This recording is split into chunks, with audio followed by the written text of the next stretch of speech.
Hello'.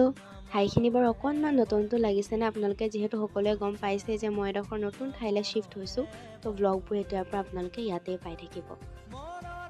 চ' ৰাতিপুৱা সোনকালে শুই উঠি এইফালে ধুনীয়াকৈ ফ্ৰেছ হ'লোঁ, গা পা ধুলোঁ আৰু ডাইৰেক্ট কৰিছোঁ মই লাঞ্চ। এয়া লাঞ্চত আছিলে দালি, ভাজি আৰু চাটনি আৰু ভাত। ধুনীয়াকৈ মই লাঞ্চটো কৰিছোঁ আৰু মোৰ যাব লগা আছে এফালে, সেইকাৰণে ধুনীয়াকৈ লাঞ্চটো কৰি লৈছোঁ আৰু এইফালে মই ৰেডি।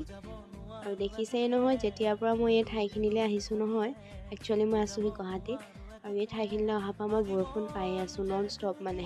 আৰু আপোনালোকেতো জানেই গুৱাহাটীৰ ৱেডাৰ কেনেকুৱা। আৰু এইফালে অকণমান চাফা কৰিলোঁ গধূলি টাইমত, যিহেতু ৰুমটো বহুত লেতেৰা হৈ আছিলে আৰু ভৰাবলৈ আছিলে মোৰ পানী, যিহেতু পানীও নাছিলে, তো ধুনীয়াকৈ পানী চানী ভৰাই কৰি ধুনীয়াকৈ মই এতিয়া নিজৰ কামত লাগিছোঁ। ধুনীয়াকৈ ধূপটো অলপমান জ্বলাই লৈছোঁ, যিহেতু মনটো অকণমান ভাল লাগে ধূপৰ গোন্ধটো পাই থাকিলে। আৰু এইফালে বনাবলৈ লৈছোঁ মই নোটছ এণ্ড